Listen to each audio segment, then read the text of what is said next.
Good afternoon, and we're here all together. Rosie has come online, and we're going to talk about the EU VAT changes. And what I noticed amongst my members on the society and online is that the changes came out, or the announcement of them, and people started freaking out. Now, I'm not a big fan of tax and VAT, and definitely not numbers.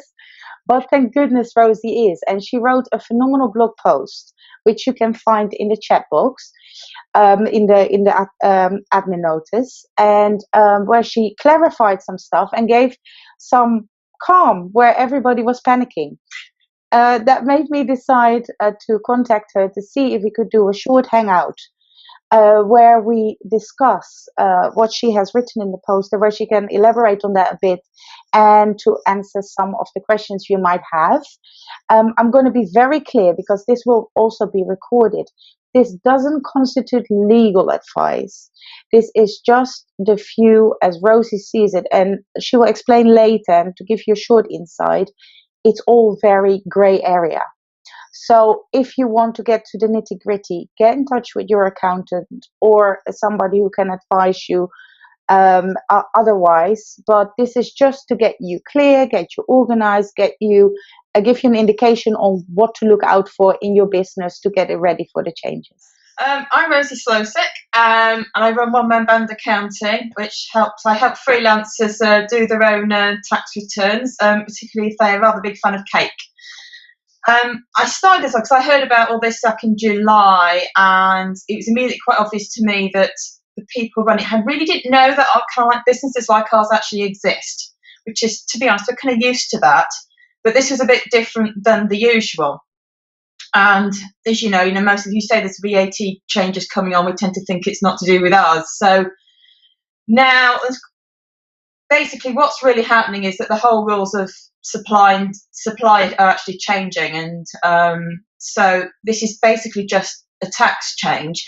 Only it's just that, like anything else, when something fundamentally completely changes, it can get, we'll call it, rather interesting if you're the first wave. And basically, we're the first wave. We are, we are the global frontier of people doing this, which is why no one knows in general we exist.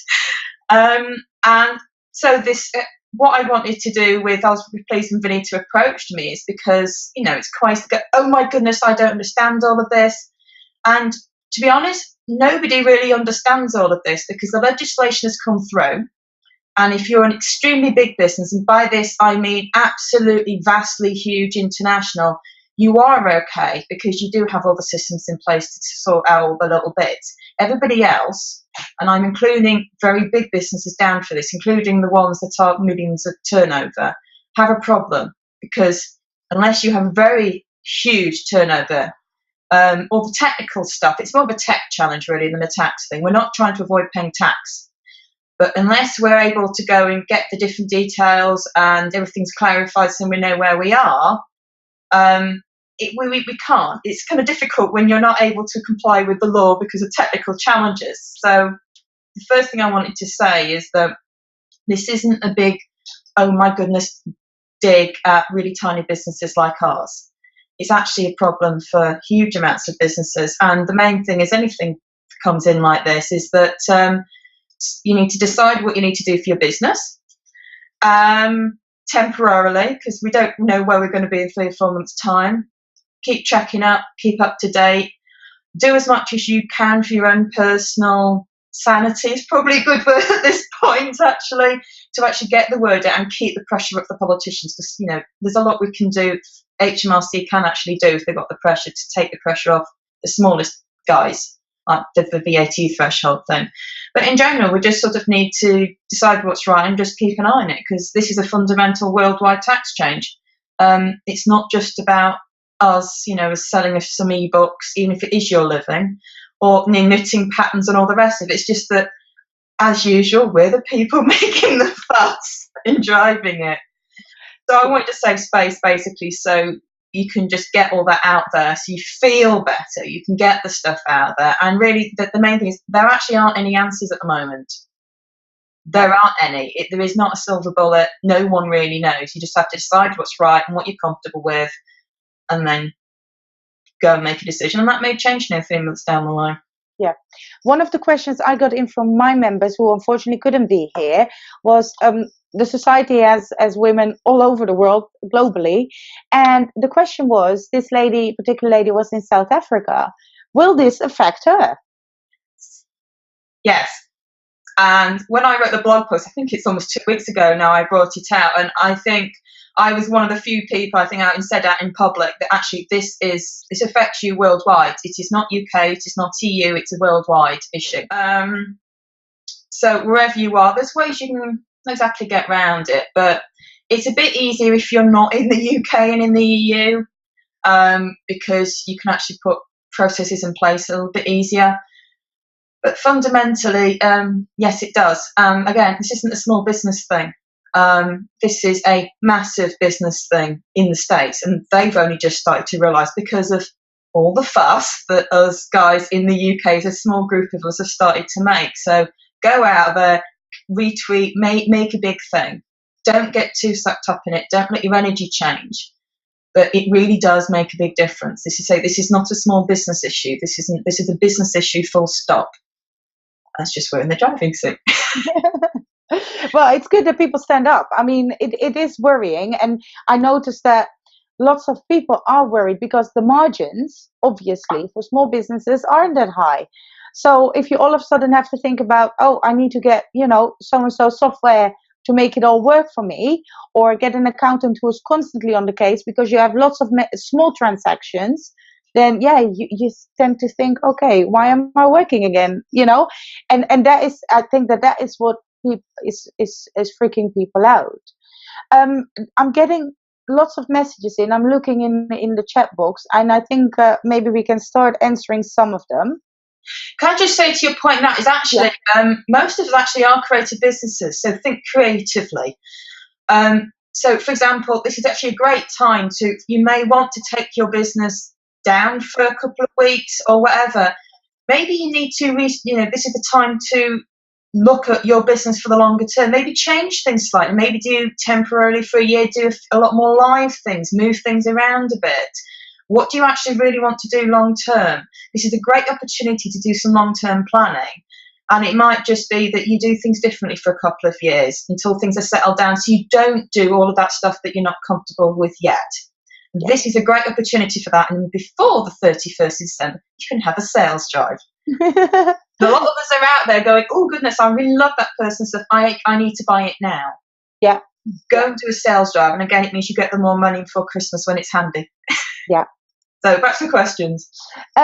First question is from Sarah. She was very fast in putting her question out there. Is it correct to presume that membership sites will be classed as automated digital services, i.e., if they feature pre-recorded training videos that are accessed via fee payment, will they be subject to the new rules? Can they see sales on January 1st, 2015 and leave their existing programs online that have been purchased before the January 1st? Would the best way to get around the difficulty of monthly payments in the future to charge a one-off fee by the 31st of December for ongoing access to all content after January 1st? Right, the first official answer is we don't know. And that is how vague this is. The things about this is that it's automated and there's no minimum. And by the way, as I say interpretation, this actually has nothing to do with HMRC, because if another country in the EU interprets it differently, HMRC's interpretation is irrelevant. So don't get too hung up on how good or not good HMRC are at interpreting all of this. The answer is that there is no minimum. So, for example, I've seen one interpretation be that if there was something which would normally be automated and it is made manual, then you have to treat it as automated. And like I said, there's no minimum threshold. So the general feeling, and this is a feeling, there's no precedent or anything for any of this, is that membership sites probably are not going to be included, but we don't know. And again, the question about, because this is of course a lot of the problems and the evidence is to do with the payments. Probably if all the sales go through before the 31st of December and they're completed by midnight 31st of December, then it's fine. However, technically speaking, if you're still delivering it after that, it is covered. But from what I've seen so far amongst discussions in various countries, the feeling is that's one of the very few areas where the general feeling is that membership sites probably aren't included. But like I said, there isn't a guarantee on absolutely anything, and any country can interpret this differently. Yeah. By interpret it, I mean they can decide. Germany can decide to interpret it differently from, I don't know if Romania included, Greece, and you have to abide by what they decide, which is one of the reasons this is very interesting. It is. Keeping up with that is a challenge again for everybody except the very, very, very biggest businesses. Yeah. Yeah. So the answer for that, was it Sophie? That was Sarah. Sarah, sorry. Yeah. So the answer to that is, again, there isn't any official anything. You really have to, from based on what I've said, you need to make a decision about what you're comfortable with and do that, basically. And, decide at what point next year or, at what point if things become clear, actually going to revisit that. And people get on with your life. I know quite a few people who they are doing live programs which are definitely okay for 6 months or whatever. Because one thing that definitely is okay is webinars with no automated content attached to the price. Yeah, that's one of the few things which is definitely okay. It's even in the legislation as the example. So you might possibly want to change that. Tell everybody I'm shutting this down for 6 months, for example. But you can pay for the webinar or something. But, so there aren't any definite okays, really. Okay. What amazed me, and in Holland this is also a big topic, of course, where I come from, is that although the EU is all about centralization, this is completely almost contradictory, because every country decides for themselves almost what's going to work. It is, I can understand that it is a bit of, a vague area for everybody.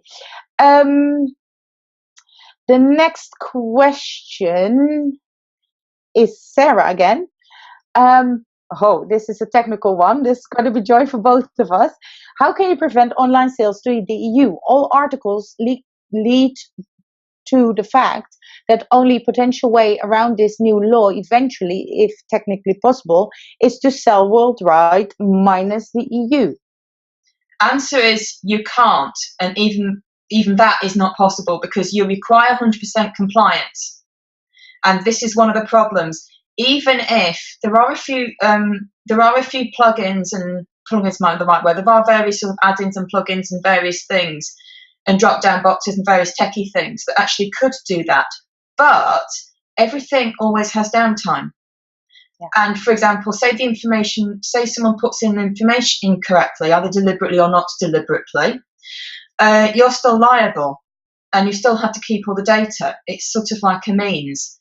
And again, even so, everything goes down. So that's my toolkit has actually only ever been available for people in the UK because of what I do. In fact, my insurance requires it, actually. So I've actually already been in these jobs. I'm okay for worldwide except North America. So me and my insurance, we had a discussion about this. But this is different. And the answer is you can't. This is one of the problems. And again, there's also the anti-discrimination laws coming in, because I haven't looked into this, because who needs yet another layer of complication. But I don't think you're actually allowed to exclude other EU countries if you're in the EU. So personally, I'm not worried about that one, because there's bigger things to do with all of this. But because the main thing is you can't actually exclude it to the point where we'll call it safe under your obligations, you see. So the techie parts, to a certain extent at the moment, they are coming out, but it doesn't actually fulfill the requirements enough. I personally would feel comfortable. Yeah, exactly. And it is a hard one, even technically. I mean, my husband is a software developer. We spoke about this, and he said it is you should create a complete new payment platform to do this, if at all legal. So I would say stay away. I mean, the only thing from my perspective, from my background, is I would say if you enjoy working with people in America or elsewhere in the world, do your targeting, focus your targeting on there.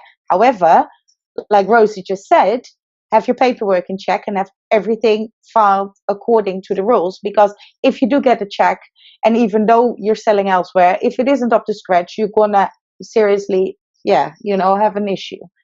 Problem is at the moment is that you're not actually able to comply with the rules. That's one of the big problems. One possible, I don't know what Sarah does, but one possible way of temporarily sorting this is to actually, if you're selling something which is quite an expensive program as opposed to a 99 pence ebook or your lowest level, you could actually take that out completely out of the ultimate and for a certain amount of time require people to fill in an application form. Then effectively you're completely changing how you deliver, and it might end up people who have to fill an application form are more committed anyway. So again, it's a sit down, change of strategy a bit. You might have to change your marketing and how you do things. Might not end up being a bad thing longer term anyway, or you might just do it for a while. But either way, you're still trading. Yeah, that's the important part. You're still trading. Yeah. Another one by Sarah. If I'm taking affiliate commission from a small business user, am I responsible for any VAT payments if they're not taking care of things their end? Okay, affiliates so far they've said are okay. Does she mean that if the person who's running the program she's taking affiliate programs from isn't complying and it's something that's included? Is that what she means? Let's ask her. Sarah, can you answer that for us? So that's what she means. That's actually an angle I hadn't thought of before, so well done. Yeah, it's something that, for me personally, while we're waiting for Sarah to respond. If that is the case, I think it's probably an issue. His answer is I don't know. But given the general nature of tax law anyway, if you were an affiliate and the person running the program or whatever it was wasn't complying, I'm not sure they would. I think there would need to be legislation in place saying that they weren't allowed to chase you as a creditor. Yeah. Because I don't know where the law would stand on that one. Okay. I do know that if you're the person with the program, then you are responsible for all the various legal, implementations of the relevant things for your affiliate people on the other end. But this actually wouldn't affect that. Okay. But no, actually, that's quite an interesting one. Actually, I hadn't thought of that. Yeah, and also a question following up from that: if their terms and conditions, their legal agreement online states anything differently, do people have to be aware of that as well when it comes to affiliation? I think I'm in the group that got all this. We won't call it campaigning, awareness going. And actually, I don't think people might have thought of that one. So I'm going to raise that one. Good. Yes, because you don't want to be chased as a creditor, do you? No, exactly. I think it's probably okay for people like Amazon and all the rest of them. It's just obviously an awful lot of us we don't just for the programs, we have affiliate program. In fact, actually, I've actually closed my affiliate program as well this week. Yeah. Leslie is asking, my question is about the definition of a digital product. I sell online programs and I see that I can get around this by including one-to-one coaching. So how much one-to-one would I need to include so that it's not a digital product? Actually, it's digital services, but an ebook and one are counted as a service, not a product. I'm not quite sure why, but there we go. We'll skim over that.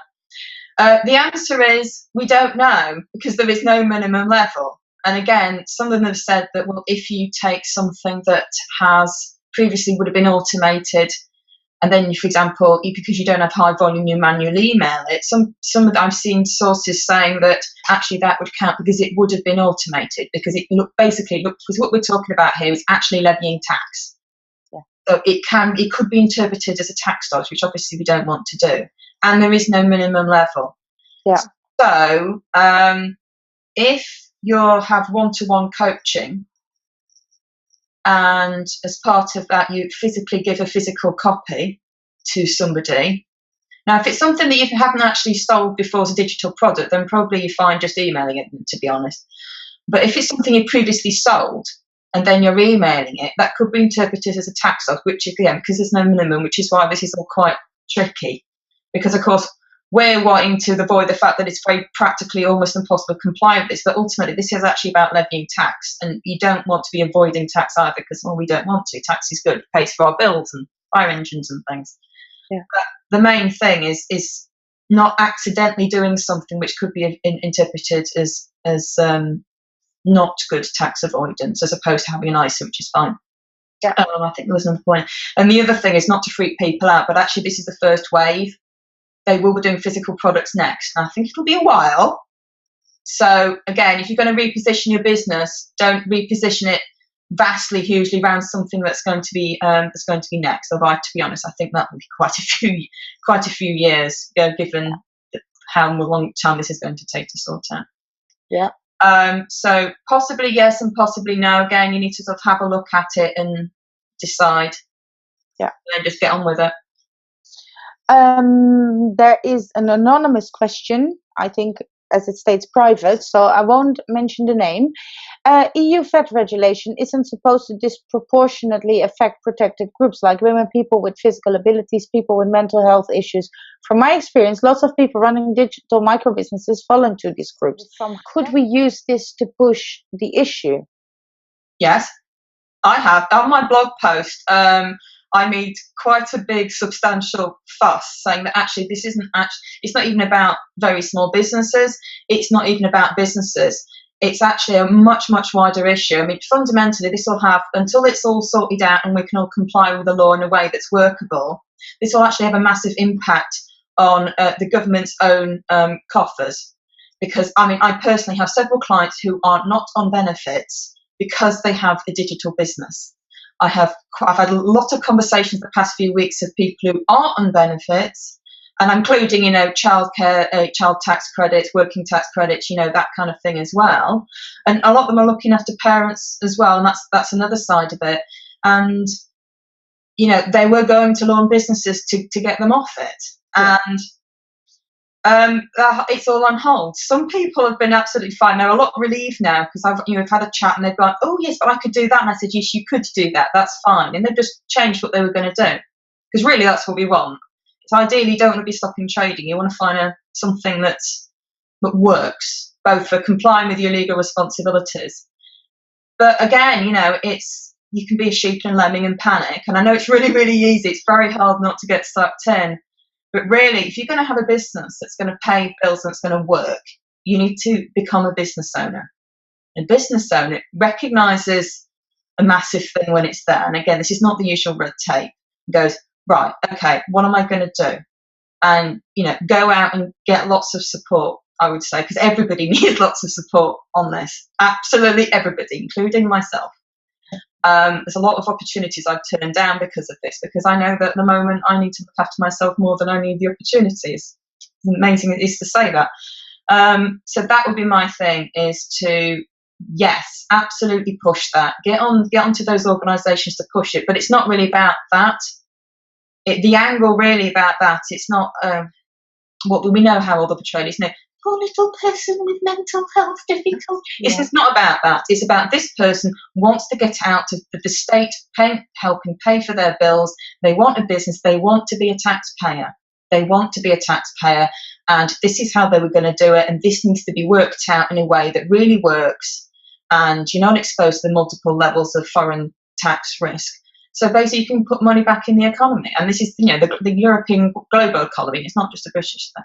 So absolutely, I would just say to make sure that the angle is right. Yeah. So it doesn't get sidetracked in the usual argument. No.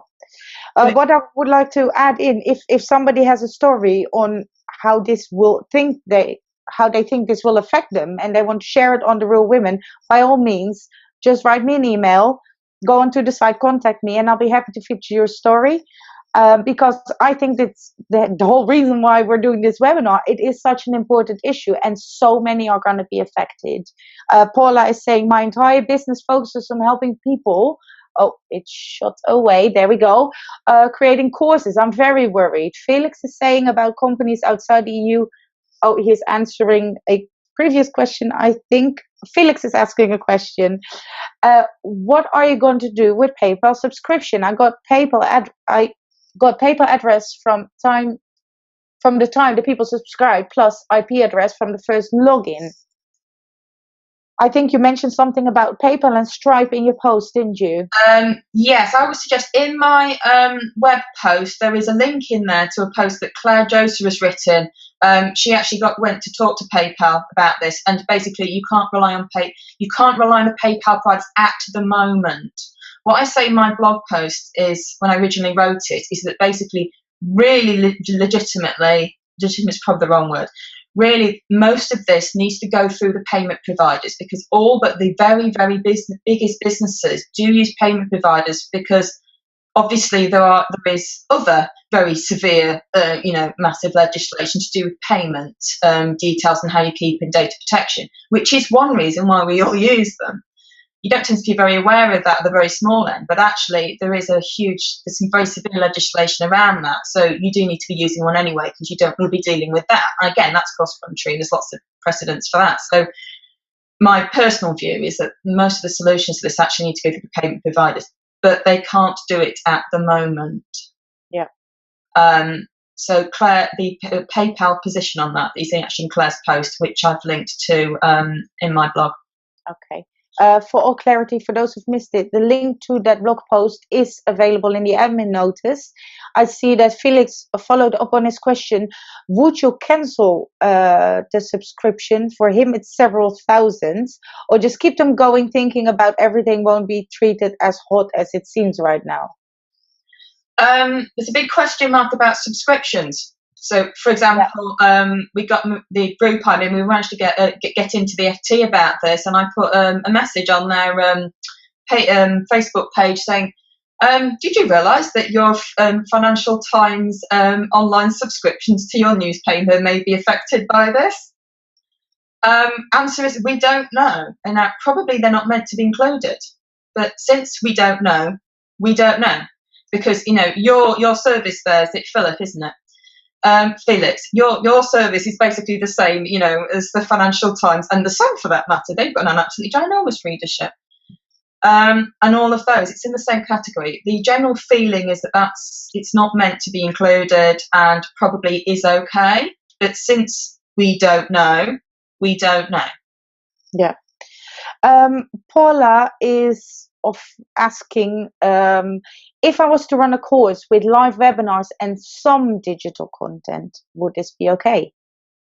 There is no minimum threshold. It's wonderful, isn't it? So again, if theoretically speaking, if you took that automated digital content down and made it manual, you have then made something that was automated manual, basically, which would then mean it was covered. So the answer is we don't know. Like I said, one possible way is to actually just change it for 6 months and just say, tell everybody, put all this on your website. You don't necessarily take all your pages down, just say, these things maybe are not available, or they're available in a different format, or I'm doing this differently for 6 months. Leave the pages as they are, put an explanation. Somebody I spoke to last week, she's changing absolutely everything. She's going all live for 6 months. Everything's staying the same, and she's just putting no. If you want to know when this is available digitally again, sign up to this list. Yeah. It can actually be quite useful if you frame it right, so you feel safe. You know where you are, and you just see how we are. Yeah. Let me see. Oh, I see so many questions coming in. Sarah asked another affiliate question. I'm looking back, Sarah. One moment. Let me see. That was Sarah. Oh, there we go. There are companies who deal with lots of affiliate companies that in turn deal directly with large retailers. As a blogger, I would be the third in the chain down from the retailer, and I'm about to start logging some products on my website. If the two companies in the chain before me don't sort that VAT correctly, am I likely going to be affected? So again, the affiliate question, the follow-up on the blogger. Okay. I've got a little bit about it in blogging I've got a tax for bloggers page on my website, so go and have a look at that. Generally speaking, this is quite nice to say, bloggers actually don't seem to be that affected by this. the general feeling is that I've been told this by a wide range of people quite high up the chain, that the ads and the affiliates are not meant to be affected. If it's a big company, it's highly unlikely that anything, I said, none of this is certain at all, but I would say that's probably in the realms of fine. It's a bit different if, for example, well, I'll put myself on, say, for example, that I wasn't doing or ticking all the boxes and I still had my affiliate program. That might be a bit of a different situation, or, because there's an awful lot of people now with their own businesses who have affiliate programs. But, the usual reasons that I was about to say we all know. A lot of people appear not to know is because it's another great way of getting income in. You work building an audience. Other people then start to do your marketing for you a bit. It works for their audience, and we all end up paying a lot more money to the taxpayer for it. That I don't know. I'll have to go and raise that. As far as the big ones, probably you're okay. No one's really covered that one yet. That too much. Okay. Sean was saying, if I put my courses on CD and send them to the clients, would this be okay? That's what you just covered. Yes, for now it's okay. What?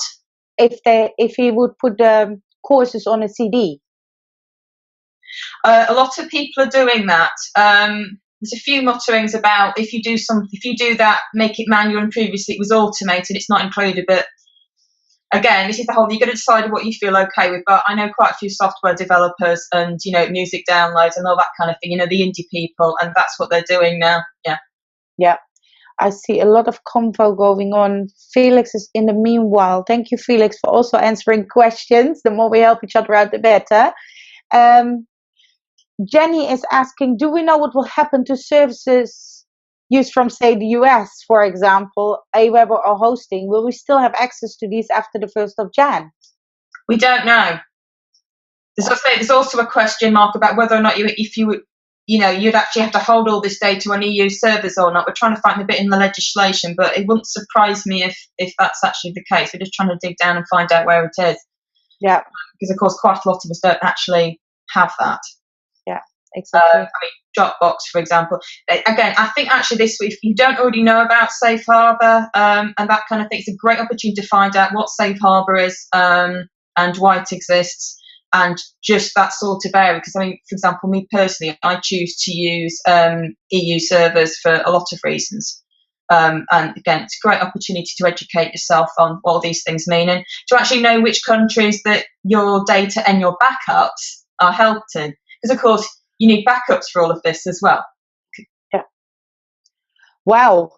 There is a lot. I can see that there's lots of convo going on. Can't see any more questions. I understood from your website that you're going to be involved in a meeting about this with HMRC. Is that right? Yes. Well, the first thing is that actually today at 3:00, I'm trying to find the link on Eventbrite. I'll see if I can find it and put it on the Facebook page. Yeah. There is I can't remember if it's sort of a meeting or a Twitter thing, because again, they've timed this one for school going home time. Yeah. So again, if people can put the pressure on to have, again, one of these chats at a time when people who don't have full-time jobs or have to go and pick up kids can do, because a lot of people with full-time jobs who've got these businesses as well. But there is one, if you're around, there is one at 3:00. I'll try and find the link and put that up in the group. But no, on Thursday, Emma Jones of Enterprise Nation and the lady who started the petition to raise the VAT threshold, which would mean that the smallest businesses, the really, really, really tiny small ones that aren't even on the radar, basically just remove the issue for that. And actually, turns out the UK did actually have an option for this and they turned it down. So push hard on that. Myself and there's Free Agent and there's a group of us, and we're meeting with the Financial Secretary to the Treasury and HMRC on Thursday. Excellent. Excellent. There is stuff being done. We're all doing it. What else you say? Push the topic. Of course, we can write about it. We can do webinars, get-togethers. Tweet it. What else can we do? Is there anything? I would say actually to concentrate, first priority is to actually make sure that you're looking after yourself and your business and you're calm and you don't get sucked in. It's very, very easy just to get that, what I call that sort of, you're on a sinking ship feeling. You're not. it's just a change. We've got an absolutely massive wave coming, and we're all very, very shaky for a bit. That's the main priority. After that, the energy really needs to be on contacting the people who need to know that this is an issue. So I'm talking MPs. I've got a list of all of this on my blog post, and how to find, if you don't know who your MP is, MPs, MEPs, because this is a Euro thing. I think it's MSP if you're in Scotland.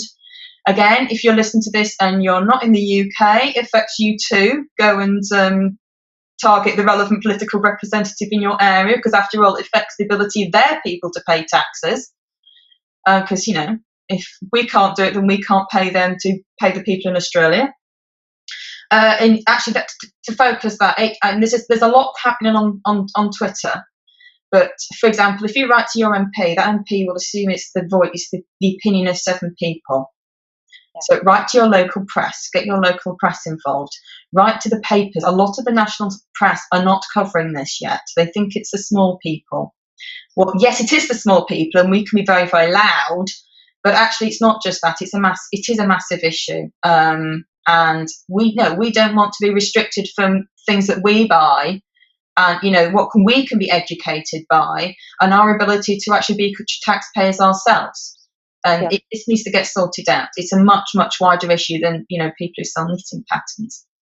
Yeah, absolutely. Yeah. I mean, for me personally, for my coaching, I've spent months creating videos, and then this news came out, and I was like, no, this is not happening. But I enjoy working one-on-one. It's simple, and I can still give them the information through email. And it's just, when you're a business, you got to be flexible.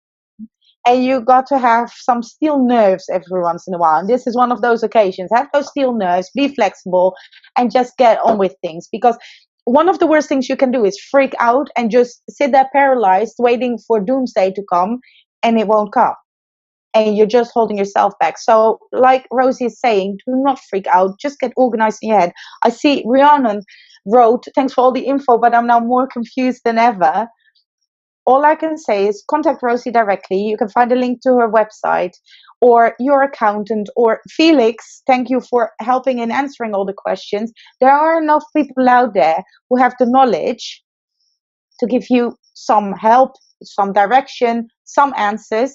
And like Rosie was saying, it is even for her, it's her field. But there is so much gray area that the answers aren't clear cut yet. So don't freak out. Just stay calm. We're in this together. And, networking groups like the Real Women in Business or other networking groups, which I've seen, are all talking about this, trying to help each other out. So don't freak out.